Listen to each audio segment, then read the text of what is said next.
Կառավարություններից Կենտրոնական ընտրական հանձնաժողովը քննելով Նարեկ Կարապետյանին մեղադրանք առաջադրելու հարցի վերաբերյալ հարցը համաձայնություն է տվել, ասաց Արամ Վարդավանյանը, փաստացիորեն դեռ չեն զրկել անձնամխելիությունից, բայց ամեն ինչ տանում են սրան, այս ապօրինությունը, այս ամենը, որ այս պահին տեղի է ունենում, ինչի դրսևորում է, համեցեք։ Գիտեք, ոչ միայն դա, կարծեմ պարոն Ղազինյանի հետ կապված գործը արագ ընթացքով դատարան են ուղարկում, պարոն Ծառուկյանի հետ կապված դրվագները, սրանք եւ հնդածս, նույն պարոն Չալաբյանի, Անդրանիկ Թևանյան, Արեգնազ Մանուկյան, շարքը կարող ենք շարունակել, սա զուտ քաղաքական հետապնդումների այն դրվագներն են, որոնք միտված են մեր ընդդիմադիր դաշտը գլխատելուն, հիշենք, որ երկրորդ նախագահը որոշակի գործերով է անցնում, այսինքն անընդհատ դագանակը պահում են գլխին, պարոն Կարապետյանը եւս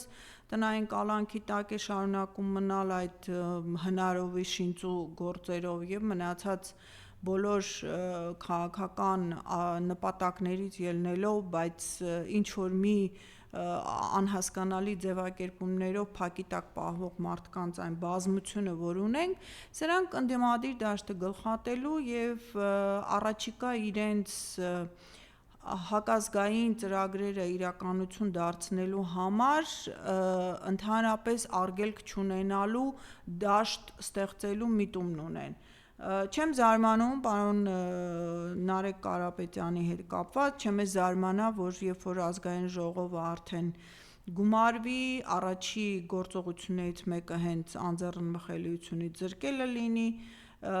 եւ դրանով մի կողմից թուլացնելով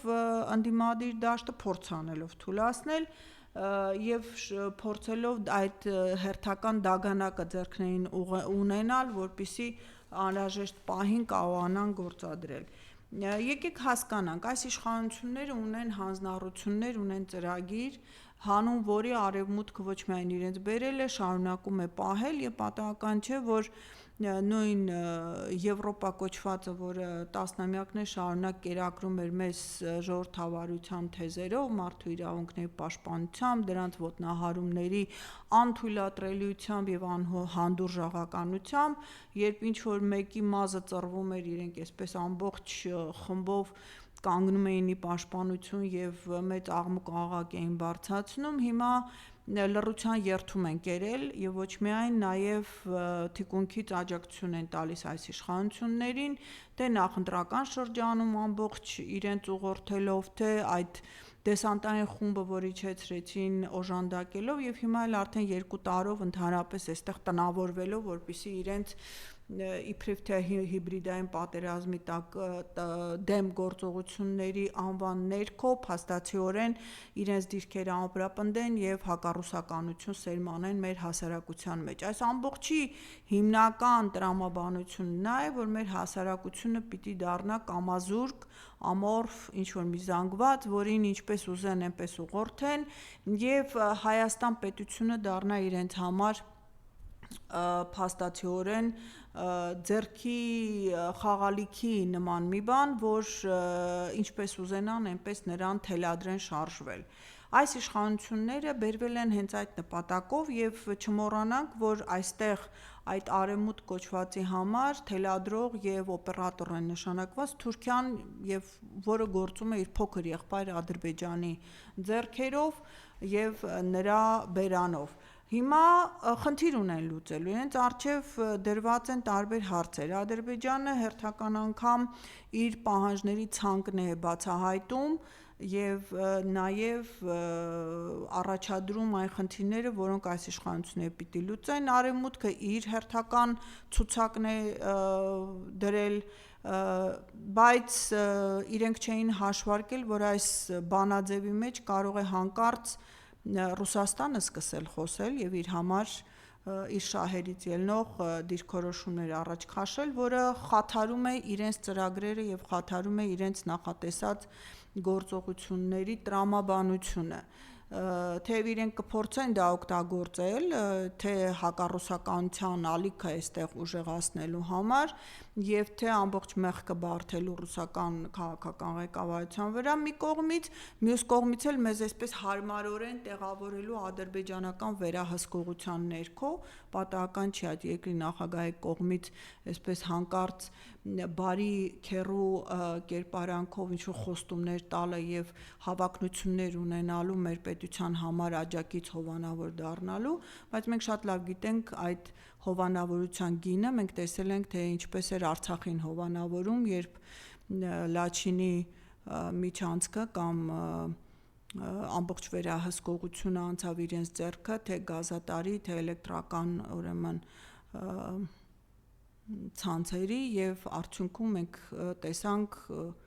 ամբողջովին շրջափակված, սովի մատնված Արցախ եւ ի վերջո էթնիկ զտման ենթարկված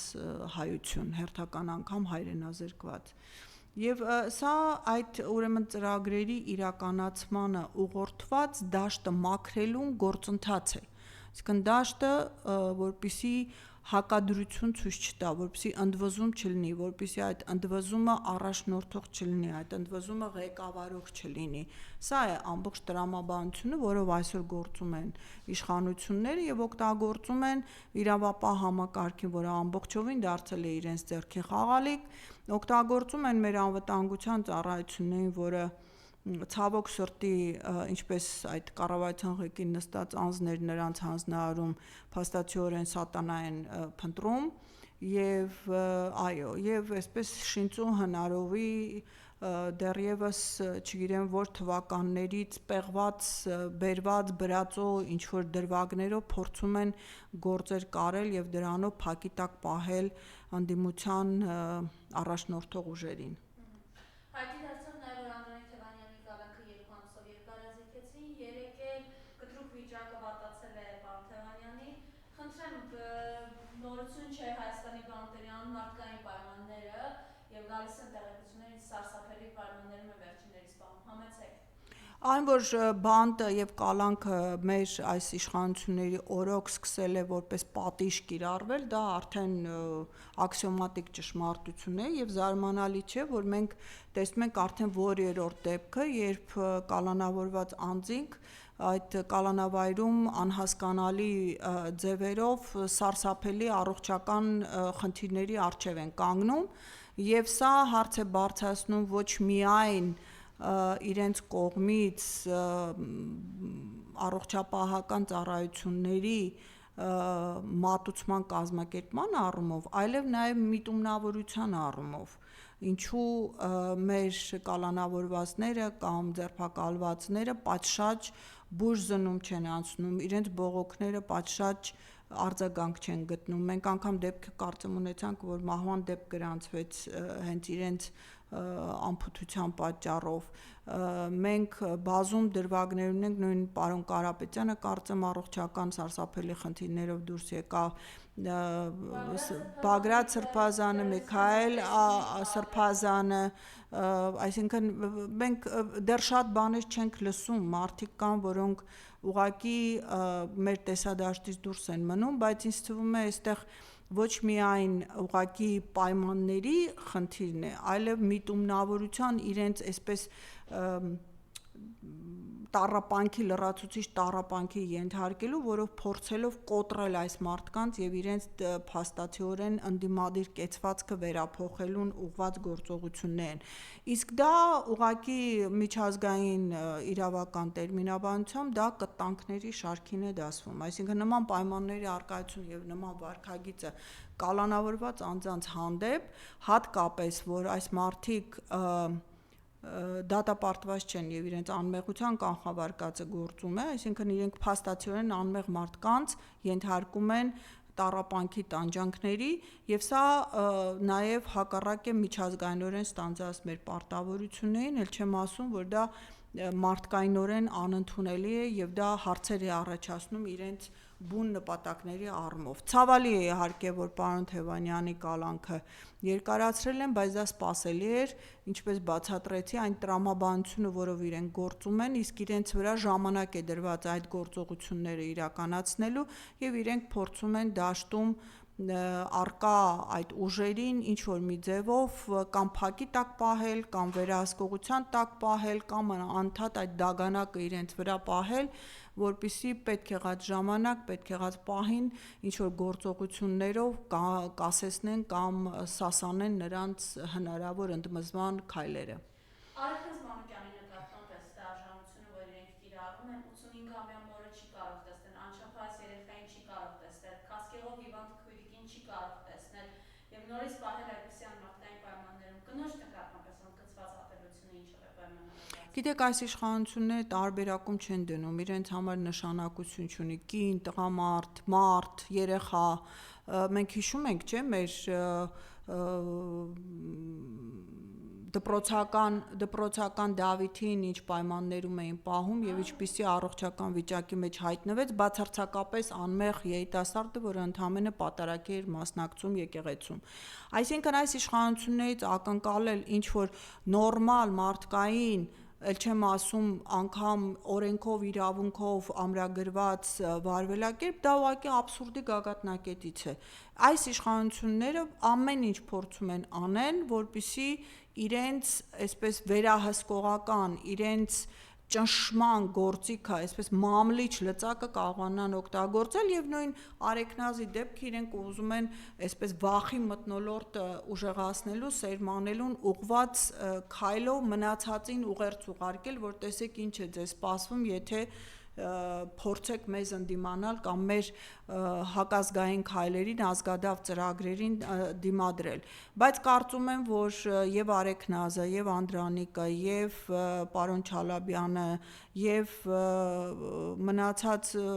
բոլորը, ովքեր այս նույն սանրով են անցնում, իրենք շատ լավ հասկանում են այս ամբողջը եւ իրենք ունեն այնքան ուժ եւ կամք, որպեսզի կարողանան դիմադրել եւ թույլ չտալ իրենց կամքը կոտրել նման խնդիրներով։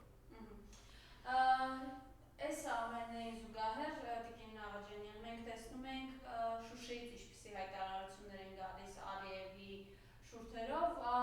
հետաքրքիր է, որ ընտրություններից հետո ադրբեջանական կողմը ել ավելի է խստացրել, այսպես կամ սպառնալիքները շատացրել, նորից 300,000 ադրբեջանցիների հարցը, նորից սահմանադրության փոփոխության հարցը եւ ինչն է հատկանշական հերթական անգամ ըստ էության Ալիևը պայթեցրեց Փաշինյանի այն սուտը, թե Արցախը նախկիների ժամանակ է հանձնված, ասելով, որ Մինսկի խումբը բավականին լուրջ ճնշումներ է գործադրել իր նկատմամբ, համեցեք։ Գիտեք, զարմանալի չէ, Ալիևը գտնվում է իր ենթադրած հեղինակության գագաթնակետին, իրեն թվում է ինքը արդեն այստեղ այս տարածաշրջանում տեր ու տիրակալ է, առանց հասկանալու, որ ինքը հաջորդ վայրկյանին կարող է ուղղակի գահավիժել եւ փորձում է այդ հոխորտանքով իր ազդեցությունը տարածել նաեւ մնացածի վրա, ցույց տալով, որ առանց իրեն որևէ հարց չի կարող լուծվել։ Այն, որ նա բացահայտորեն հնչեցնում է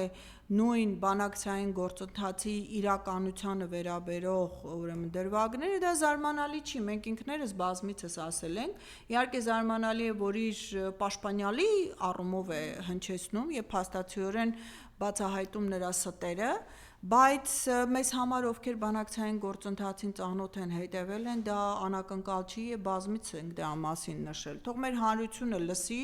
եւ հասկանա, որ ընդդիմությունը երբ որ կամ նույն վերլուծական դաշտը կամ մասնագիտական դաշտը, երբ որ դրա մասին խոսում էր, դա ուղղակի չէին ասում ասելու համար, բայց դա իրականությունը ներկայացնելու եւ մեր հանրության աչքերը բացելու եւ թույլ չտալու համար էր, որպեսզի այս իշխանությունը կեղծիքներով ու ստերով նրանց խափի եւ սխալ ուղղությամբ տանի։ Նույն Ալիևը 16 թվականին հստակ իր իսկ հանրության առաջ նշում էր, որ փակ դռների հետևում իրեն ստիպում են, որ ճանաչի Արցախի անկախությունը։ Եկեք հասկանանք, որ այս իշխանությունները իբրև թե հրապարակեցին բանակցային գործընթացի վերաբերող փաստաթղթեր, բայց նրանք չհրապարակեցին ամենակարևոր փաստաթղթերից մեկը նույն Քիվեստի փաստաթուղթը, որը հստակ ամրագրում էր Արցախը Հայաստանի հետ միանալու։ Այսինքն այն բոլոր թեզերը, որ իրենք փորձում են հրամցնել մեր հանրությանը, մի կողմից մեղքը բարթելով նախ նեյուրա, մյուս կողմից փորձելով արդարացնել, թե իբրև թե այդ հարցը այլ լուծում չունի, դա ուղղակի խեղկատակություն է, եւ նույն Ալիևի շուրթերով արդեն դա, բայց դա հնչում է։ Բայց ինչու է Ալիևը հիմա նման խոսույթով հանդես գալիս, որովհետեւ նրա ունի խոստացած քայլեր, որոնց հետևից Ալիևը գալիս է, նա ուղղակի հիշեցնում է այս իշխանության ղեկին նստած անձնավորությանը, որ ինքը դեռ ստանալիք ունի, ինքը դեռ անելիք ունի, եւ հերթական ցուցակի այդ բոլոր պահանջները դրվելու են նրա առջեւ։ Մենք հիմա լսում ենք միայն այդ պահանջների մի մասը, որոնք բարձրաձայնվել են, բայց չենք լսում այն մնացած մասերը, որոնք հնդածս իրականացվելու են, եթե հաջողվի այս իշխանություններին այդ սահմանադրական փոփոխություններն անել եւ Ադրբեջանի պահանջները բավարարել, թե անկլավների մասով, որը կրկին մեր հանրության համար շեշտեմ, որևէ իրավական հիմք չունի, որևէ պարագայում չի կարող հանձնվել Ադրբեջանին, որովհետև դրանք երբեք իրավականորեն Ադրբեջանի մաս չեն եղել, ել չեմ ասում մեր սահմանների հետ կապված հարցերը, որոնց առումով ոչ քարտեզներն ենք տեսել, ոչ այդ քարտեզների իսկությանը հստակեցնելու հնարավորություն ենք ունեցել, ոչ էլ առավել եւս այդ իրենց տված թվերով քարտեզներով կարող էին իրենք ընդհանրապես սահմանազատում անել Կիրանցում եւ Կիրանցի կեսը ուղղակի նվիրել Ադրբեջանին, մեր ամենաամրակայված դիրքերը նաեւ զիջելով եւ գերակա դիրքեր հանձնելով Ադրբեջանին որպես վերահսկողական ուրեմն հատված մեր իսկ ճանապարհների եւ մեր իսկ տարածքների հանդեպ։ Այստեղ բազում հարցեր կան, մենք աստիճանաբար ժամանակը երբ որ անցնի, այս առաջիկա մի քանի շաբաթների, ամիսների ընթացքում մի կողմից կտեսնենք ադրբեջանական կողմից ուժեղացող խոսույթ պահանջների տեսքով, մյուս կողմից այս իշխանությունների առումով ինչ որ մանիպուլատիվ գործողություններ, օրենքները ճկելու միջոցով այդ խոստումներին հագուրդ տալու եւ իրականություն դարձնելու եւ սրանք պետք է դիտարկել այն ամբողջ մեծ գլոբալ ծրագրի շրջանակներում, որը այսօր իրականացվում է եւ դրա մաս է թե Ադրբեջանը, թե այս իշխանությունները, որոնք մեր տարածքը ուղղակիորեն հանձնեցին անհասկանալի ժամկետով օտարերկրյա ուժերի վերահսկողությանը, խոսքը ստրիպի մասին է, որը փաստացիորեն պետք է օգտագործվի Իրանի դեմ թշնամական նպատակներով։ Մենք հասկանանք, որ այս ամբողջ գլոբալ ծրագրի մեջ Ադրբեջանը եւ Թուրքիան օգտվում են այն հանգամանքից, որ իրենք դերակատարում ունեն եւ իրենք էլ հանձնառություններ ունեն արևմուտքի առջեւ եւ այդ հանձնառությունները կատարելու համար որպես գին պահանջում են Հայաստանից հերթական զիջումներ, իսկ հայաստանյան իշխանությունները քանի որ գտնվում են կոմպրոմանտների մի ամբողջ ծանր քարի ներքո, որից ձերբազատվել իրենք չեն կարող, իրենք ուղղակի հլոհնազանդ կատարում են այդ պահանջները։ Եվ պատահական չի, որ Ալիևը այսպես հոխորտալից այդ կոմպրոմանտների հերթական ցանկն է բացահայտում եւ դնում, ցույց տալով, որ որքանով մենք քեզ աջակցում ենք, նույնքանով կարող ենք վնասել քո դիրքերը եւ սասանել դրանք, եթե դու մեր պահանջները չկատարես։ Սա է ամբողջ տրամաբանությունը, որը գործում է եւ մենք տեսնելու ենք առաջիկայում դրա ել ավելի սրացումը։ Մի կողմից մենք կտեսնենք ամերիկյան այսպես ակտիվացում այդ թրիփը իրականություն դարձնելու, մյուս կողմից Ադրբեջանից եւ Թուրքիայից պահանջների ներկայացում, մի կողմից Թուրքիան իբրև թե սահմանը բացելու համար ինչ որ բաներ կպահանջի, Ադրբեջանը իր կողմից տարանցումների եւ ամենատարբեր ուրեմն գործողությունների համար հերթական պահանջները կներկայացնի, իսկ եվրոպական կողմը կճնշի մեր իշխանությունների վրա ամերիկացիների հետ մեկտեղ, որպեսզի այդ պահանջները կատարածվեն։ Խնդիրն անում է, որ հանրային դիմադրությունը, որը ոչ միայն չմարեց ընտրություններով, քանի որ իշխանափոխություն չեղավ եւ իշխանության չեկան ազգային ուժեր, այլ ավելի խորանում խտանում է եւ այսօր դա համեմվում է նաեւ մեր արտադրողների բողոքի աճող ալիքով, որը գնալով էլ ավելի է թեժանում, ես հույս ունեմ, որ դա այն որոշակիորեն արգելիչ գործոնը կդառնա, որ թույլ չի տա իրենց ցանկալի ժամանակահատվածում այդ հանձնառությունները կատարել, դրանով իսկ հնարավորություն տալով մեզ դուրս պրծնել որոշակիորեն ապագա այն աղետալի զարգացումների ծիրից, որը այսօր մշակվում է եւ որը առաջիկայում մենք կտեսնենք հենց ամերիկա-իրանական գործողությունների շրջանակներում նոյեմբերյան ամերիկյան միջանկյալ ընտրություններից հետո։ Այսօր իսկ ցամաքային գործողություններ իրականացնելու առումով ծրագրեր են մշակվում եւ անգամ արևմտյան մամուլն է սկսել դրա վերաբերյալ մանրամասներ բացահայտել, բայց կրկնում եմ նորից եւ վաղուց եմ սա ասել, որ եւ Թուրքիան եւ Ադրբեջանը այդ առումով հանձնառություններ ունեն, իսկ արևմուտքը իդեմս Միացյալ Նահանգների, Մեծ Բրիտանիայի եւ այլ եվրոպական երկրների շատ ուժեղ լծակներ ունի, թե Էրդողանի վրա, թե Ալիևի վրա, ել չեմ ասում Իսրայելը, որը հսկայական ներկայություն ունի Ադրբեջանում, որ կարող են ոչ միայն իրենց ֆինանսական եւ կոռուպցիոն ուրեմն ծրագրերը բացահայտել դրանով իսկ ներքին անկայունություն ստեղծել այդ երկրներով սասանելով այդ անձանց այսպես շատ կայուն եւ թվացյալ իշխանությունը, մյուս կողմից էլ իրենք կարող են շատ հանգիստ օգտագործել իրենց այդ ներթափանցած ցանցերը, որպեսզի ստիպեն թե Ալիևին, թե Էրդողանին ի վերջո իրականացնել այն հանձնառությունները, որոնք իրենք գծել են եւ որոնց ներքո իրենք այս ամբողջ կանաչ լույսը ստացել են արևմուտքից։ Մենք շատ ծանր ժամանակի առաջ ենք կանգնած։ Հիմա այսօրվա Իրան-ամերիկյան գործողությունները մի քանի օրից երևի թե այսպես մարման կգնան, որովհետև Միացյալ Նահանգները երկար չի կարող պատերազմել, չունի այդ ռեսուրսը եւ այս սրացումը զուտ պայմանավորված էր իմ հաշվարկներով նրանով, որ նահանգները փորձում էր ստանալ Հորմուզի նեղուցի անցման համար 20% վճար, ինչ-որ մի բաժնեմաս ունենալ, սակայն ոչ Իրանը, ոչ Օմանը դրան չհամաձայնեցին եւ Միացյալ Նահանգները փորձեց ուժային ձևով ինչ-որ մի կերպ պարտադրել նման լուծում։ Կարծում եմ, որ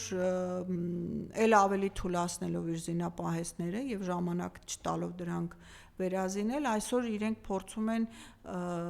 ձևավորել այն դաշտը, որը կօգնի իրենց տարվա վերջ, մյուս տարվա սկիզբ, իրոք շատ լուրջ ցամաքային գործողությունների ներառմամբ, ներգրավմամբ որոշակի ավելի լայնածավալ պատերազմական գործողություններ սկսել Իրանի դեմ։ Եվ այդ է պատճառը, որ իրենք շտապում են այս թրիփ կոչվածը ինչ-որ մի կենթանի վիճակի բերել, այսինքն օգտագործելի վիճակի բերել, որպեսզի իրենք կարողանան Նախիջևանից դեպի Ադրբեջանի կողմից Արցախի օկուպացված տարածքներ, թե զինտեխնիկա, թե մարդուժ տեղափոխեն, որպեսզի հյուսիսից հարվածը հասցվի Ատրպատականի հատվածում Իրանին։ Այսինքն մենք շատ հետաքրքիր զարգացումների առաջ ենք կանգնած, ցավալիորեն մեր իշխանությունները մեզ դնում են այդ զարգացումների կիզակետում եւ մեզ ուղղակի թիրախ են դարձնում այդ հակամարտող կողմերի համար, բացի այն, որ մեզանով իրենք փակում են այն հաշիվները, որ Թուրքիան ու Ադրբեջանը ներկայացնում են արևմուտքին, նաեւ ֆիզիկապես մեր երկիրը, մեր պետությունը դնում են ուղղակի ռազմական գործողությունների թիրախում հայտնվելու վտանգի տակ։ Տնտեսական խնդիրներից խոսեցիք Տիկին Աղաջանյան, մենք տեսանք երեք ձգնարտադրողներն էին կառավարության դիմաց, ծաղիկ ասում են Եվրոպային արտահանում իրականում Իսպանիային տարել մի որոշ քանակ, որն է փչացած է եղել, խնդրեմ ջերմոցատերերի խնդիրներն են նաև այս փուլում շատ են, որքան ձեզ կշարունակի Ռուսաստանը այս քայլերը եւ այս ամենը ինչի կարող է հանգեցնել։ Գիտեք, Ռուսաստանը շատ երկար է համբերել եւ արդեն ինչպես ասում են, համբերության բաժակը լցվել է եւ հստակ քայլեր է ակնկալում այս իշխանությունից, որի մասին ԵԱՏՄ-ի վերջի հանդիպման ժամանակ հստակ որոշում է կայացվել։ Կարծում եմ, որ Ռուսաստանը հետ քայլի ոչ ցանկություն ունի, ոչ տեղ ունի եւ բնականաբար նա պիտի շարունակի այս գործողությունները, որը միտված է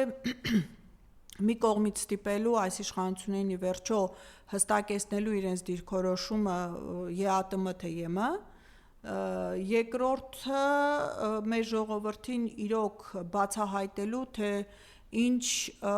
հսկայական ծավալի օգուտներ է ստանում մեր տնտեսությունը եւ յուրաքանչյուր բնակիչը Ռուսաստանի հետ համագործակցությամբ եւ Ռուսաստանի այսպես առաջատար դիրքեր ունեցող կառույցներում ներգրավվածությամբ եւ դրանից հրաժարումը ինչպիսի աղետալի հետևանքներ կբերի թե մեզ որպես պետություն, թե մեր տնտեսվարողներին եւ թե բնակիչներին։ Մյուս խնդիրը, որը կարծում եմ, որ այս ամբողջ իրավիճակը բացահայտում է, դա նույն եվրոպացիների փարիսեցիությունն է եւ նրանց խոստումների սին լինելը։ Այսինքն դրանք շատ գեղեցիկ զարդարված փուչիկներ են, որոնք իրականում բովանդակություն չունեն եւ չեն էլ կարող ունենալ, որովհետեւ եկեք հիշենք, Եվրոպան այսօր տնտեսապես գահավիժման փուլում է գտնվում։ Ինքը իր տնտեսվարողներին ապահովելու եւ նրանց կարիքները բավարարելու խնդիր ունի։ Իր տնտեսվարողները անգամ իրենց շուկայում ամբողջովին սպառելու խնդիր ունեն, իրենց արտադրանքը մրցունակ չի դառնում հաշվի առնելով, որ Եվրոպան փորձում է նաև իր այսպես ռազմական աջակցության դիմաց ուկրաինական գյուղմթերքը ներկրել, իսկ դա մեծ խնդիրներ է առաջացնում եվրոպական ֆերմերների համար։ Մյուս հարցը, որը շատ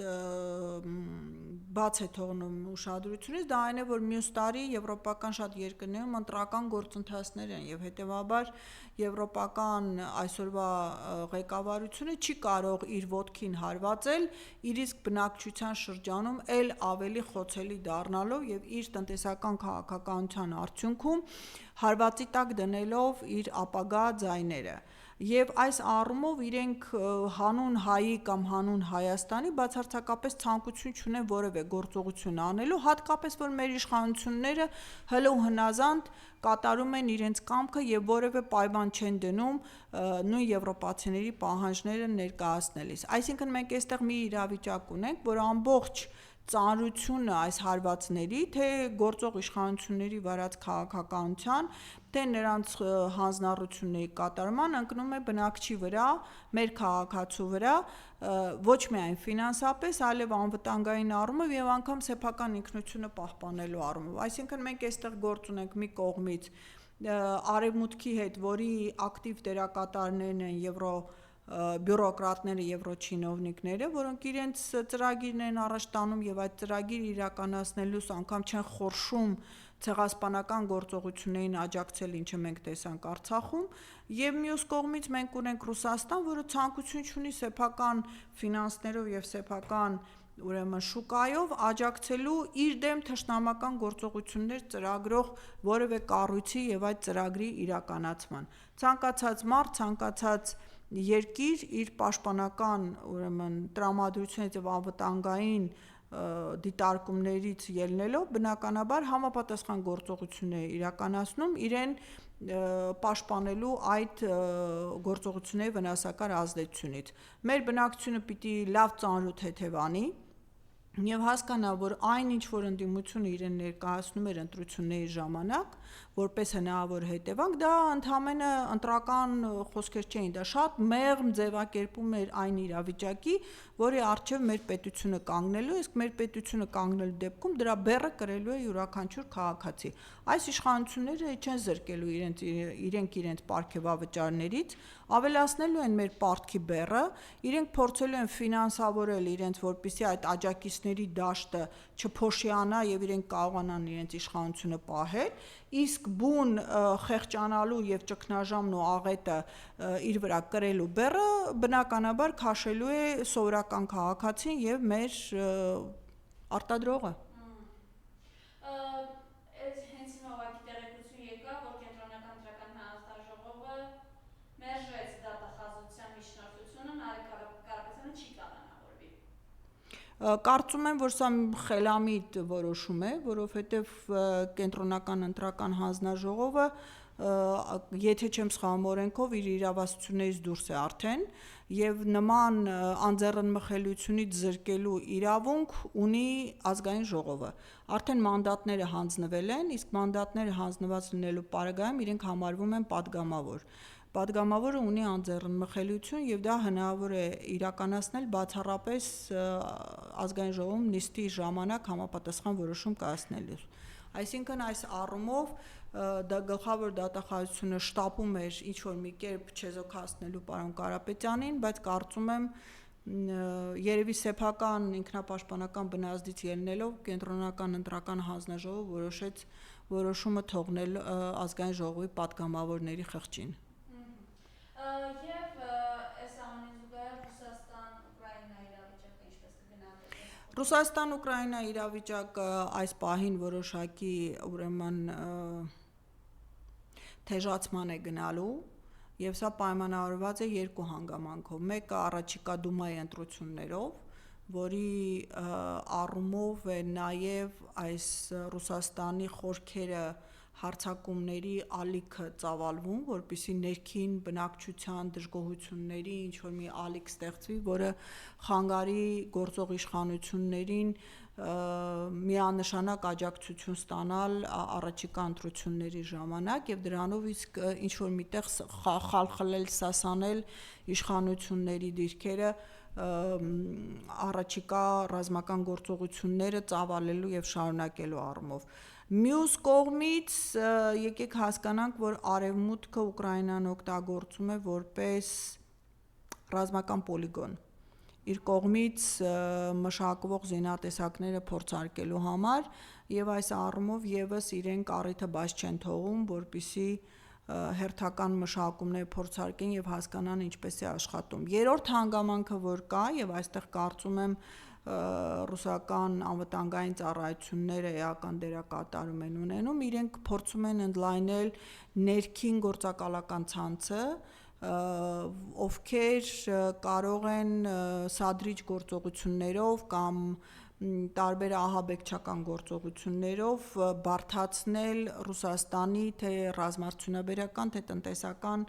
ուրեմն առաջընթացը եւ դրանով իսկ խաթարել ռազմական մեքենայի ֆինանսավորումը, այդ որոշակիորեն կասեցնել կամ դանդաղեցնել դրա ընթացքը։ Կարծում եմ, որ իրենց ջանքերը չեն հաջողում, որոշակի բարդություններ առաջացան բենզինի եւ դիզելային վառելիքի շուկայում, բայց ռուսական իշխանությունների գործողությունների արդյունքում դրանք կարծես պիկը անցել են եւ իրենք բարդությունները հերթական ուրեմն շերտը լուծումները ստանում է, դրանով իսկ չեզոքացվել է հնարավոր բնակչության դժգոհության ալիքը, որ դա կարող էր առաջացնել։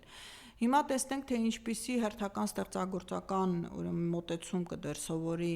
Արևմուտքը, հատկապես բրիտանական միտքը ներքին ապակայունություն ստեղծելու առումով, բայց հասկանանք մի բան, մենք աշնանը կտեսնենք ռազմական գործողությունների որոշակի ակտ սրացում եւ դեպի աշնան վերջ ավելի ուրեմն ակտիվացում, մենք սեպտեմբեր, հոկտեմբեր, նոյեմբեր ամիսը կլինի եւ ամենածանր ամիսները։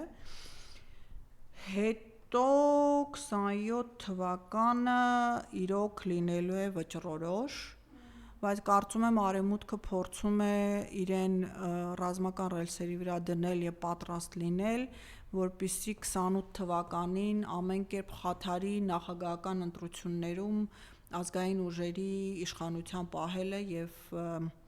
փաստացիորեն երևի թե նոր սերնդի իշխանության գալու գործընթացը։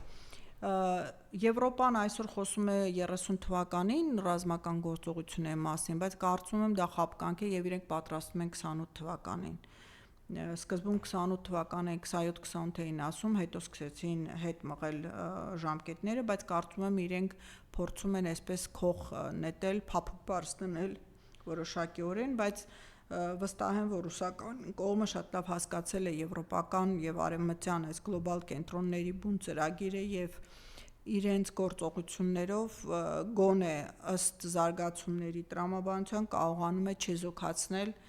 հնարավոր վնասակար ազդեցություններ իր պետության համար եւ առաջ տանել իր ազգային շահերը։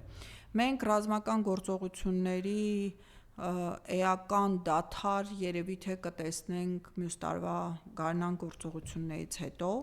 բայց վճռորոշը լինելու է այս աշունը։ Եվ Իրան, Միացյալ Նահանգներ։ Բացատրեցի, որ Միացյալ Նահանգները փաստաթիորեն չհաջողելով ստանալ իր այդ 20%-ը փորձեց ուժի միջոցով ինչ-որ բան պարտադրել, բայց կարծում եմ արդեն իրենք էլ կրկին անգամ հերթական անգամ հասկացել են, որ չի հաջողում, եւ այն խոսույթը, եւ այն տեղեկատվությունը, որ տարածվեց, որ Արաբական Միացյալ Էմիրությունները եւ մնացած պետությունները դիմել են Միացյալ Նահանգներին եւ Իրանին բանակցում են, որ իբրև թե 10-օրյա զինադադար հաստատվի, որպեսզի կարողանան վերադառնալ հուշագրին, սա արդեն ցույց է տալիս, որ ամերիկյան կողմը ելքեր է փնտրում այս իրավիճակից, բայց եկեք հասկանանք, ամերիկյան կողմը կուլ չի տալու սա, եւ այստեղ իրենք խնդիր ունեն մինչեւ նոյեմբեր մի քիչ ավելի հանդարտ վիճակի գնալու եւ թույլ չտալու, որպեսզի բենզինի գները բարձրանա, ինչը կխաթարի իրենց ընտրողների ձայների ստանալը միջանկյալ ընտրություններում։ Միացյալ Նահանգները այսօր նախապատրաստում է ցամաքային գործողությունների եւ այդ ցամաքային գործողությունների մեջ իրենց դերակատարումն ունեն Թուրքիան, Ադրբեջանը, իրենց հաշվարկներում ներառված է նաեւ Թրիփը, իրենց դերակատարումն ունեն Իրաքի քրդական հատվածի քրդերը, իրենք հույս ունեն, որ կկարողանան ներգրավել Իրանի քրդերին, բելուջներին կարող են որոշակիորեն ներքին ըմբոստություն հրահրելով կարողանալ օգտագործել Աֆղանստանում գործող ահաբեկչական եւ արձկան խմբավորումներին կկարողանան օգտագործել եւ Թուրքմենստանում տեղակայված ուրեմն ամերիկյան հատուկ ջոկատայիններին, այսինքն իրենք գլոբալ մի ամբողջ ծրագիր են այսօր մշակում, որի իրականացումը ենթադրում են, որ կնախատեսեն ընտրություններից հետո դեպի տարեվերջ գարուն, ավելի հավանական է, քանի որ մինչև Միացյալ Նահանգների նախագահական ընտրությունները իրենք կունենան տարի-տարիուկես, այդ ամբողջ ծրագիրը ինչ որ միտեղ իրականություն դարձնելու եւ փորձելու հաջողություն գրանցելու վստահ եմ, որ չեն հաջողելու, վստահ եմ, որովհետև կարծում եմ, թե իրանական կողմը արդեն հասկացել է այս ծրագրերի բունեությունը եւ համապատասխան քայլեր է ձեռնարկում, իրանական կողմին բնականաբար աջակցում են եւ Ռուսաստանը եւ Չինաստանը, որտեղ իրենք հասկանում են, որ Իրանի անկումով իրենց վիճակը շատ ավելի է բարդանալու եւ իրենց ավելի շահավետ է խնդիրը կանգնեցնել Իրանում, քան թե թույլ տալ դրա ծավալում այլ տարածաշրջաններ։ Մյուս կողմից մենք տեսնում ենք ամերիկյան եւ արևմտյան ռազմուժի սպառումը աստիճանաբար եւ իրենց կողմից համապատասխան գործիքակազմերի աստիճանական նվազումը, որը իրենք կարող էին օգտագործել ճնշում գործադրելով կամ փոփոխություններ բերելով Իրանում։ Եվ ամենակարևորը մենք տեսնում ենք Իրանի ժողովրդի միասնականության մեծացումը եւ ընկալումների հստակեցումը, որ որքան էլ իրենց խոստանում էին ինչ-որ բարիքներ, այդ բարիքները ավելի շատ փաթեթավորված են ենթակայության եւ փաստաթիորեն ստրկության ու աղետի համատեքստով եւ բնականաբար Իրանի ժողովուրդը ցանկություն չունի նման որևէ ճաշատեսակ համտեսել, հետեւաբար իրենք պայքարելու են մինչև վերջ, իսկ այդ մինչև վերջը կարծում եմ բերելու է ընդհանրապես տարածաշրջանի քաղաքական վերաձևմանը եւ ուժերի բալանսի էական փոփոխությանը տարածաշրջանում, սա տևական process է, սա մենք ականատեսը կլինենք դրան եւ հատկապես ինչպես նշեցի մյուս տարի ամենասուր զարգացումներն են սպասում եւ ես միայն Աստված եմ կանչում, որպեսզի ինչ